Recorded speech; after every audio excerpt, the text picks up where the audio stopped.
Halo semuanya, perkenalkan nama aku Abigail Delvia dari kelas 11 Bahasa 2. Di video kali ini aku akan menjelaskan materi-materi PKWU yang ada di semester 3. Nah, apa aja sih materinya? Yuk kita lanjut. Nah, di PKWU semester 3 ini yang pertama itu ada materi dari kerajinan dari bahan limbah berbentuk bangun datar. Yang kedua ada produk rekayasa sistem teknik. Yang ketiga ada budidaya pembandingan ikan konsumsi. Yang keempat ada makanan khas daerah dari bahan pangan nabati dan hewani. Kita lanjut materi yang bab 1 ya. Perencanaan kerajinan dari bahan limbah berbentuk bangun datar. Merencanakan jenis usaha adalah merencanakan kegiatan yang dijalankan oleh setiap perusahaan baik besar maupun kecil untuk mencapai tujuan yang telah ditetapkan. Aspek-aspek yang penting dalam perencanaan usaha kerajinan dari bahan limbah dibagi menjadi 3 loh. Yang pertama ada peluang usaha, yang ketiga ada sumber daya yang dibutuhkan, dan yang kedua ada sumber daya yang dibutuhkan, yang ketiga ada perencanaan administrasi usaha kerajinan.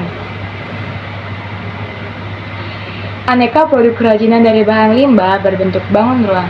Contoh produk kerajinan dari bahan limbah berbentuk bangun ruang yaitu limbah kulit jagung, limbah dari plastik, limbah dari kertas, limbah dari daun pelepah pisang, limbah kain perca, limbah kardus, dan limbah sisik ikan.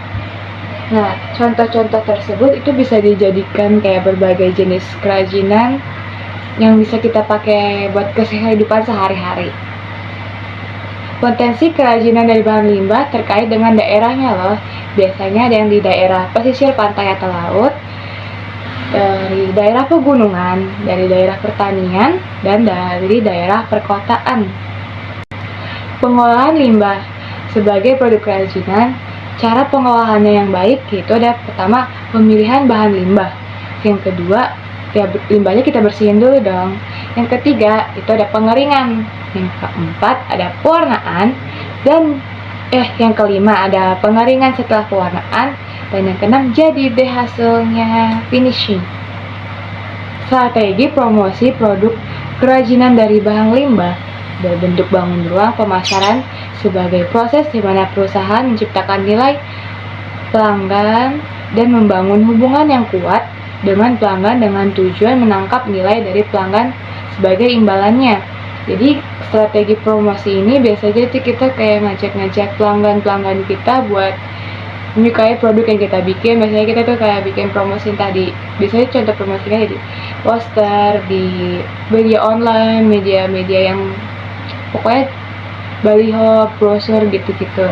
Nah, promosi adalah suatu kegiatan di bidang marketing yang merupakan komunikasi yang dilaksanakan perusahaan kepada pembeli atau konsumen yang membuat pemberitaan membujuk dan mempengaruhi segala sesuatu mengenai barang yang dihasilkan untuk konsumen.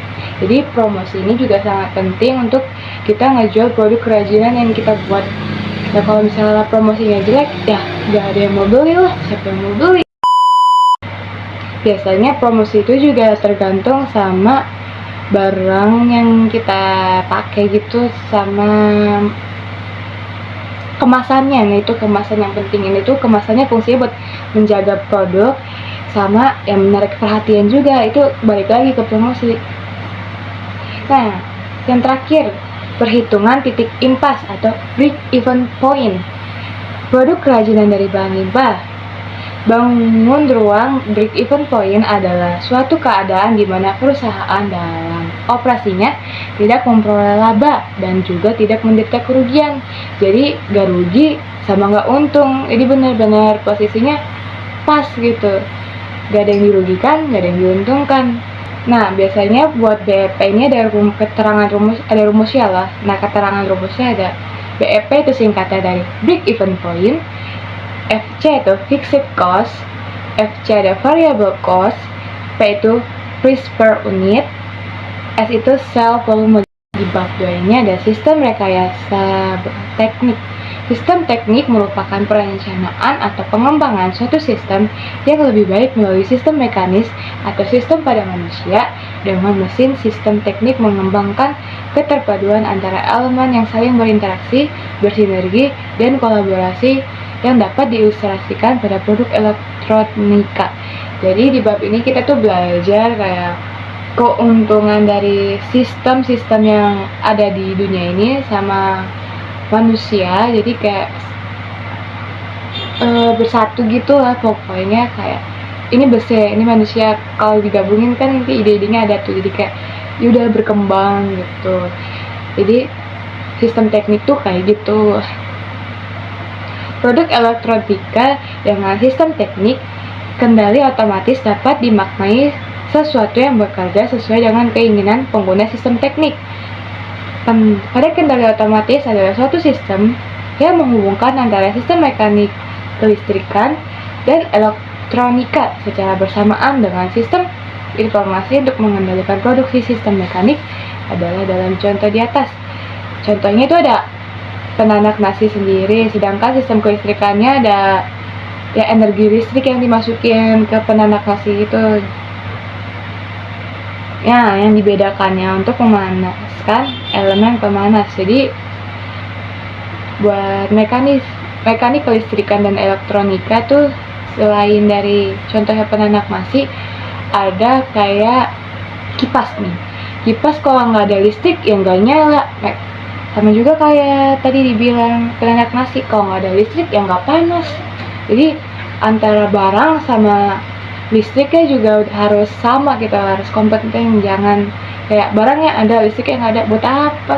Nggak ada fungsinya. Nah, contoh produk usaha sistem teknik ada alat pencetak arang briket, alat pengering hasil pertanian, kompor listrik, alat pengembalian zat warna dalam indigo. Ada kompor batik juga. Lanjut ke bab 3. Oke, balik lagi di bab 3. Di bab 3 ini tadi ada perencanaan usaha pembenihan ikan konsumsi. Nah, buat perencanaan usaha pembenihan ikan konsumsi pasti harus ada ide sama peluang usahanya. Nah, yang kedua, selain peluang dan ide usaha, sumber daya yang dibutuhkan dalam pembenihan ikan konsumsi yaitu 6M dan information.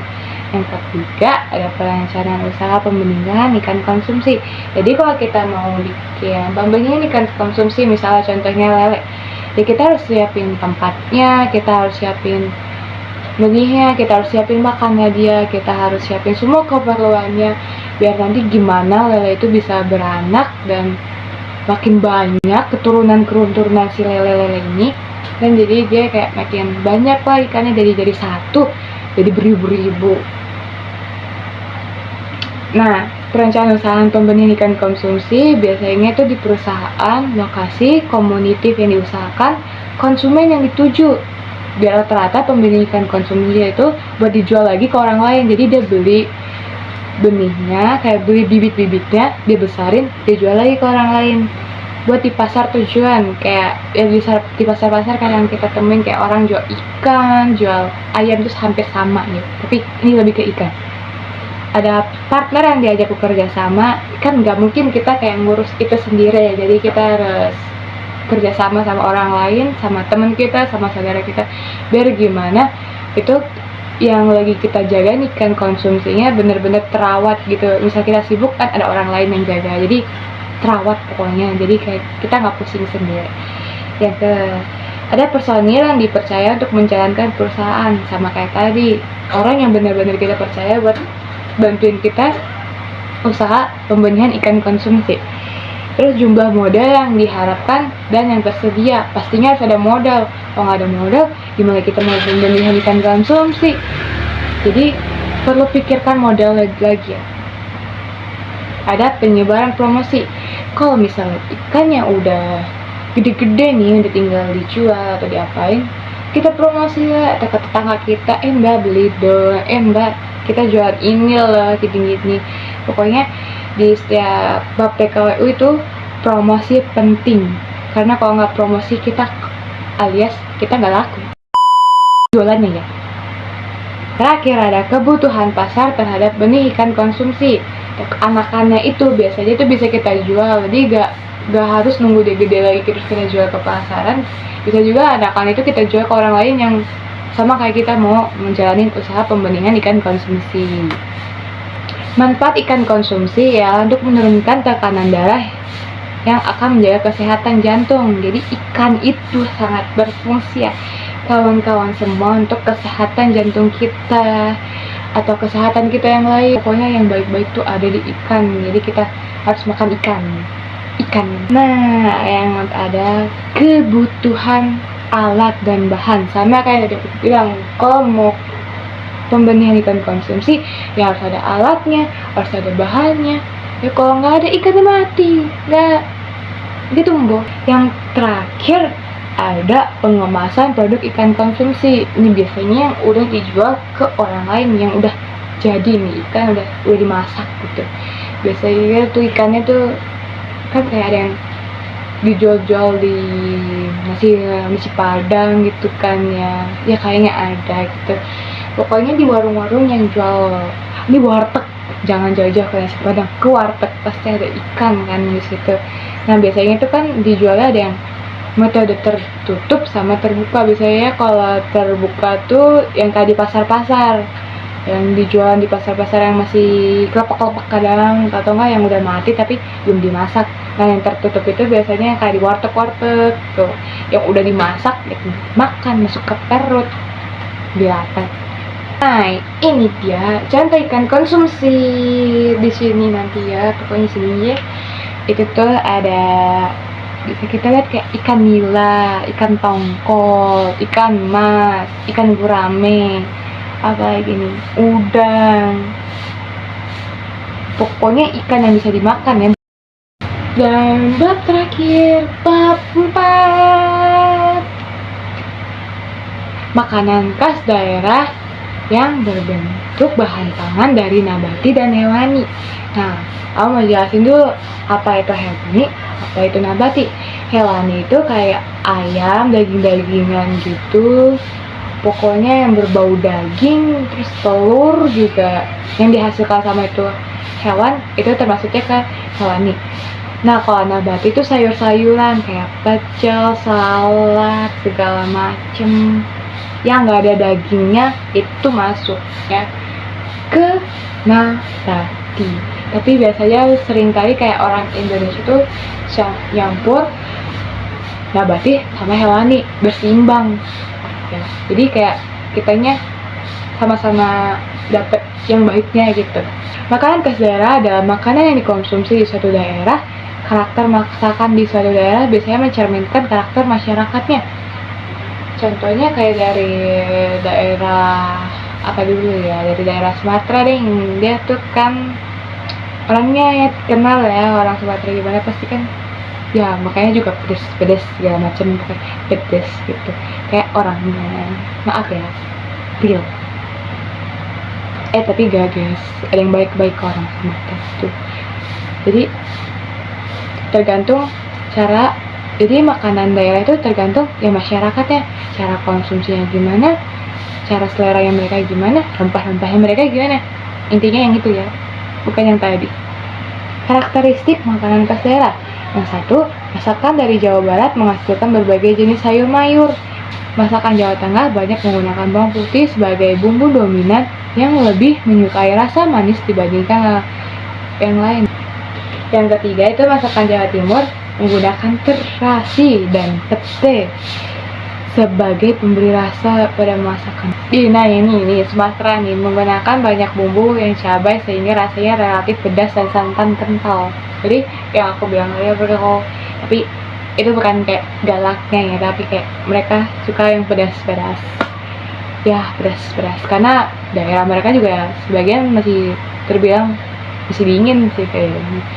Terus masakan Sulawesi ya banyak menggunakan ikan dengan rasa asam pedas. Teknik pengolahannya yaitu teknik masak basah. Itu biasanya ada merebus. Merebus adalah masakan bahan makanan di dalam cairan lidih sehingga gelembung udara pecah di permukaan cairan. Yang kedua ada menyetup. Memasak bahan makanan di dalam cairan dalam jumlah yang hampir sama dengan bahan yang dimasak. Jadi bahan yang dimasak segini, airnya segini. Berarti yang ada metode masak yang makanan yang dengan menggunakan sedikit air itu sama aja kayak mengukus. Terus yang kedua itu ada mentium, memasak bahan panci yang satu lebih kecil sehingga dapat dimasukkan ke dalam panci yang lain. Mentium ialah masakan mentium. Ya, masakan bahan makanan yang menggunakan panci tim atau 2 panci. Jadi yang satu tuh pancinya gede, yang gede yang kecil. Jadi pas sudah masak tuh, jadi pindahin ke panci yang lain. Jadi namanya itu mentium. Yang terakhir buat teknik basah itu ada memblase atau merebus sebentar bahan makanan dalam air mendidih dengan maksud untuk mengurangi rasa dan bau. Misalnya lobak isi perut rebung dan untuk kaldu. Kedua, teknik memasak kering menggunakan oven, memanggang dan menggoseng-goseng. Yang ketiga ada teknik memasak dengan minyak.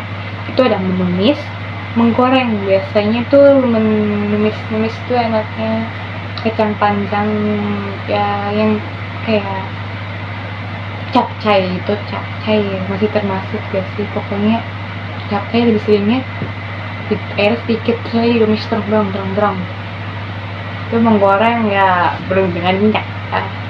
Selain itu ada metode melindir, berdir, mengelasir, mengentalkan, menjernihkan, mencok, memarinir, dan memanir.